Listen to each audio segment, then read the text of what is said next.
never fails. Hi, my name is Courtney, and I'm very passionate about helping women with invisible illnesses realize that you can still lead a pretty healthy and active lifestyle. It's just not going to be the one you had envisioned for yourself, but time's going to pass regardless. You've got to make the best of it.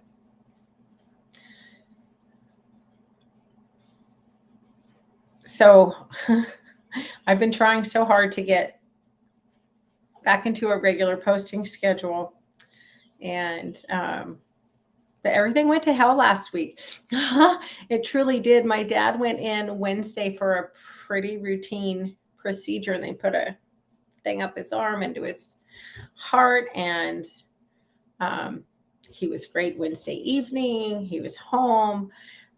Thursday morning, he told my brother, I'm going to go to work. My brother's like, yeah, no, you're really not. You just had a procedure yesterday.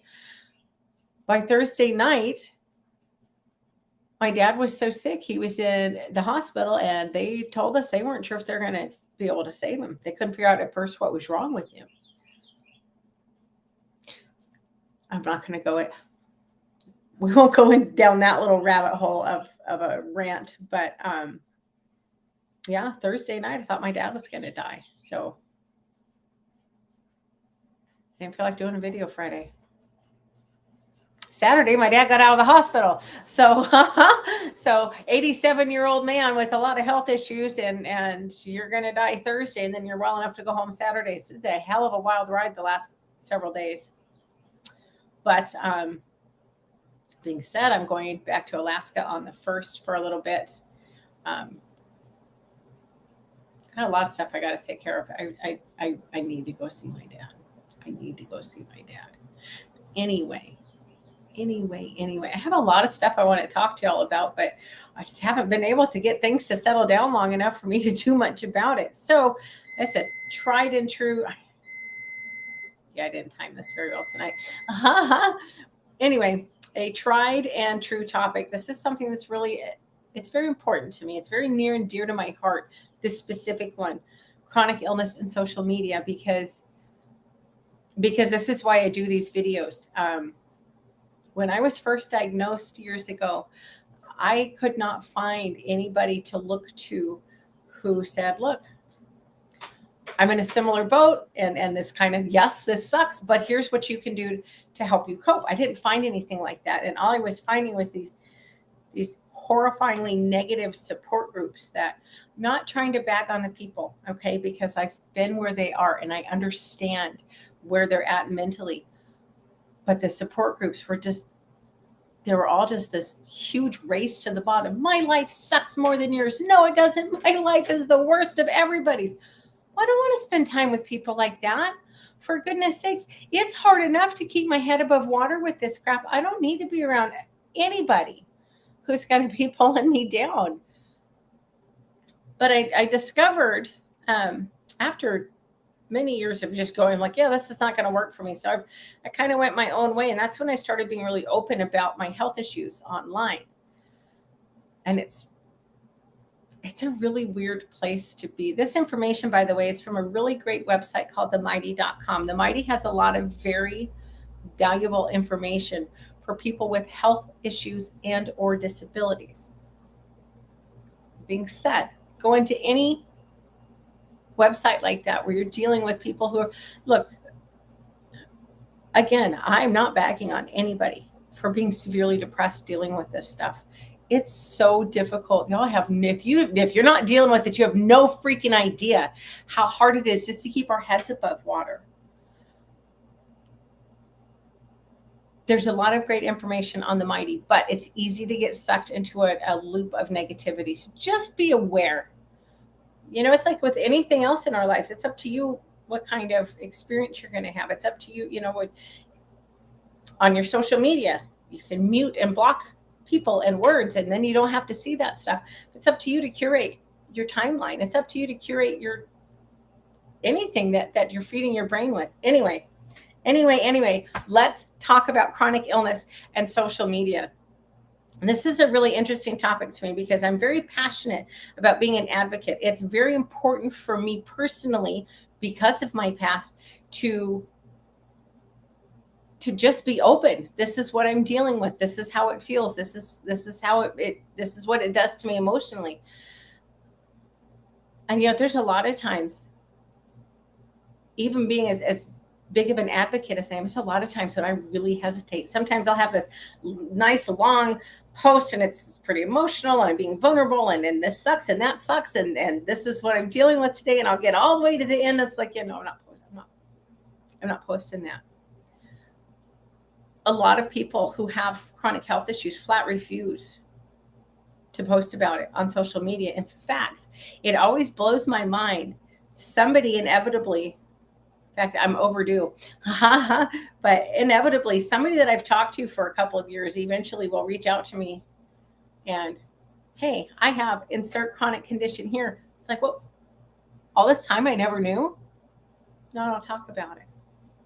So why don't we talk about it? Why are we so reluctant to talk about it? Well, because of the assumptions. People assume that we're looking for attention. If I was going to look for attention, it would be for something a hell of a lot more interesting than these freaking crazy health issues. People think we're being melodramatic. Yeah, I can be at times, but no, I try to just be pretty forthright with my symptoms and what I'm dealing with. My favorite, I've been accused of, oh, you're so ungrateful. Bitch, please. I'm one of the most grateful people you're ever going to meet, because I literally came this close to being a bedridden pill popper. I am very grateful for the fact that I'm healthy enough to make the choice to get up and exercise every day.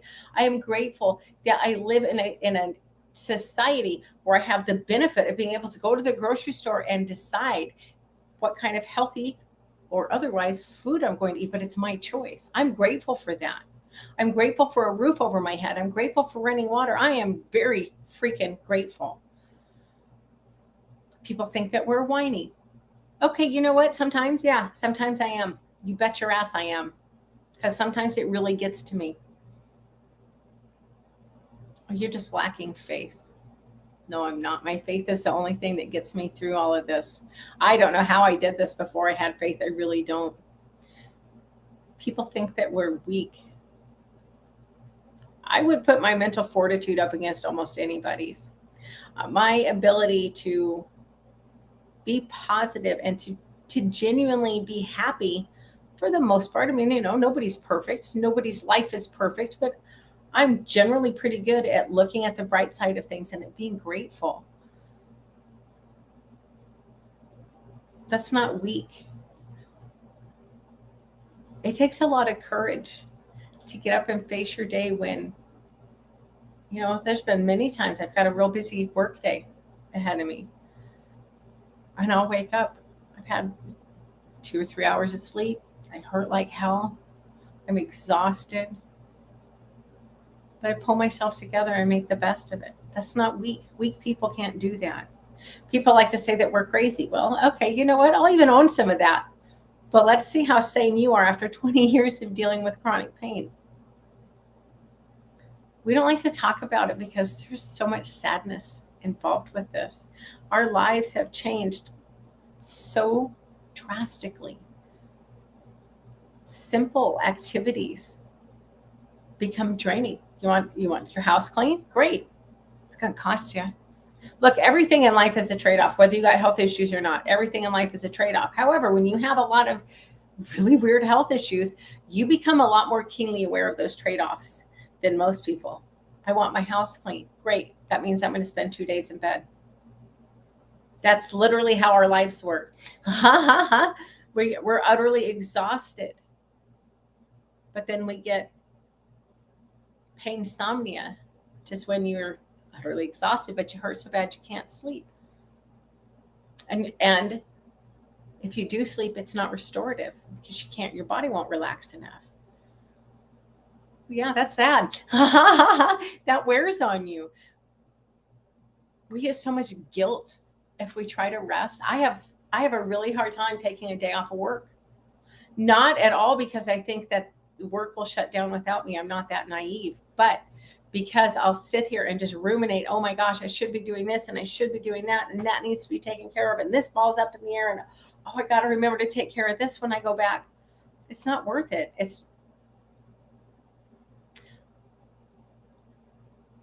I was going to say it's just easier to go in, and it is oftentimes, but that's very detrimental to my health. And that's where remote working for someone with health issues, you guys, you have no idea. You have no idea what it means to somebody like me who I want to contribute. I take a lot of pride in doing my job well. There are so many days since I was working remotely where I would have never driven to the office. I'm not going to drive to the office on 2 hours of sleep. I'm just not. You're not safe out on the road like that. But I could come into my living room and I could sit down and I could work and I could feel productive. And it made such a huge impact on my mental health to be able to do that. But yeah, that's all going away now. Anyway, I'm not going to belabor that point because this doesn't matter. There's a lot of grief involved. We grieve for our former lives. Now, I don't want my old life back because I was a complete mess. But, dealing with this stuff, it often leaves you angry and bitter. And you know what? You're entitled to feel those things. You are entitled to be pissed off. You didn't ask for this. You're even entitled to be bitter about it. You can't ignore those feelings, but you can't live there either. You have to find a way to process those feelings. We grieve because this stuff, by its very nature, it's so isolating. You know how hard it is to make plans when I have no idea how I'm going to feel in 2 hours, let alone in 2 days, 2 weeks, 2 months. We end up feeling all the time like we've let everybody down. But you know what most people don't understand? You know who we let down though? Yes, we get it.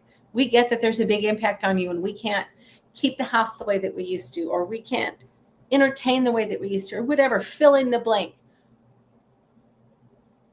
We're so much more aware of that than you're going to ever be. And when you remind us of that, not only are you reiterating that we're letting you down, but you're piling on to the fact that we're letting ourselves down. We don't like living like this. What choice do I have? I've got to just do the best I can. We can't do what we used to. For God's sakes, don't tell somebody, well, you used to. Well, you know what? You used to probably do a lot of things that you don't do anymore either. You're going to have to just accept this is the new reality. Y'all need to remember. Y'all need to understand. I'm already like way beyond where I wanted to be with this. But our worlds get so damn small. Our world shrinks because people don't understand, because people aren't very forgiving. They aren't very empathetic. People don't want to talk about this stuff on social media because healthy people, y'all can be really damn judgy. Wow, you can be so judgy. And this is especially true for people like me with an invisible illness. There's even a whole website, but you don't look sick. What the hell does that even mean? I mean, truly, because I choose not to slump around here looking entirely like an unmade bed. I kind of look like an unmade bed today, but I did put some effort forth. That doesn't mean that I don't have health issues. We get that it's hard for healthy people to understand. We get that it's hard for healthy people to cope. And we tend to keep to ourselves because we don't want to be a burden. We don't want to be whiny. I have one of my really good friends. She got mad. She got really mad at me a couple years ago. Quit telling me you're okay when I know you're not okay. And you know what? She loves me enough. She genuinely, most people, by the way, they don't want to know. They just want you to tell them you're fine. But she was someone who genuinely wanted to know how I felt. And it really bothered her. I'm okay. I'm great. I'm fine. I'm okay. And I said, well, I appreciate that, but I am okay because I have to be. I have to make the best of this. I said, plus, if I think about this enough to be able to express to you how I'm feeling, my mind's on it way too much. I don't want to think about it that much. And I don't want to be whiny. It's so hard sometimes, though. It just is sometimes because I just got to get this stuff off my chest sometimes. Um, we don't talk about it because y'all can be very belittling. It's a huge problem. Oh, no pun intended. That was pretty good, though. But I, being the kind of person that I am, even if you say something really inelegant to me, I'm probably going to give you the benefit of the doubt. And I'm going to try to assume that you meant well, even if whatever you said was really awkward and, well, gross sometimes. One that gets me. Again, I try to assume people have good intentions, but when people tell me, well, everybody hurts sometimes, well, no shit. Sometimes you're right. Sometimes there is a world of difference between you hurting sometimes and us hurting all the time. I mean, not that it's not a competition, but don't say that to somebody who has chronic illness, who has chronic pain. That's just, it's so belittling. It's so dismissive. Unless you've been in pain pretty much 24/7 and chasing a diagnosis for years, plural. It's not the same thing. Don't tell somebody dealing with chronic health issues, well, you would just feel better if you fill in the blank. If you lost weight, if you exercised more, if you ate better, if you did this, if you did that. You know what? I guarantee we've had those conversations with our healthcare team. When you got a lot of health issues, you do have a healthcare team. You just do. Now, if you were to come to me and say, hey, I found this magic little supplement that's going to change your life. I know you're just looking to make a sale, but I also know that you're probably smart enough to recognize that if you can help me, not only is it going to help me, but it's going to really boost your sales. I will always look at something that somebody sends me because I do appreciate the thought behind it. That being said, there's been very few things that someone have suggested to me that I've turned around and purchased. But when I talk to other people with chronic health issues, that's one thing that just infuriates them. Don't try to sell us shit all the time, okay? Just don't. If your stuff is that good, we'll hear about it somewhere, somehow. Again, I tend to be pretty open about it, but yeah, most people that I've talked to who are in similar situations, they don't want to hear it. Look, I appreciate the intent, if not the delivery. So if you're going to approach somebody and you really think you can help them, instead of saying, well, you would feel better if you did this. Hey, you know what? You've probably already heard of this, but I stumbled across this and I just on the off chance you hadn't heard of it, I just wanted to run it past you. Suggest, don't tell, because you don't have any idea. We don't like to discuss our health issues on social media because there is no dignity at all in having health issues. And a lot of what we deal with is just not polite conversation. We still want to talk about it. We don't like to talk about it because of a fear of rejection. This is very isolating by its nature. We don't get out much. This shouldn't need to be said, but it does. This is not a reflection on you. If you are friends with someone who has health issues and they like you enough that they made plans with you in the first place and they have to cancel, don't be a jerk and make it about you. It's very hard for us to make and keep plans. And I'll tell you what's really disheartening is when you call somebody and you're already not happy that you're letting them down. Like, look, I'm really sorry.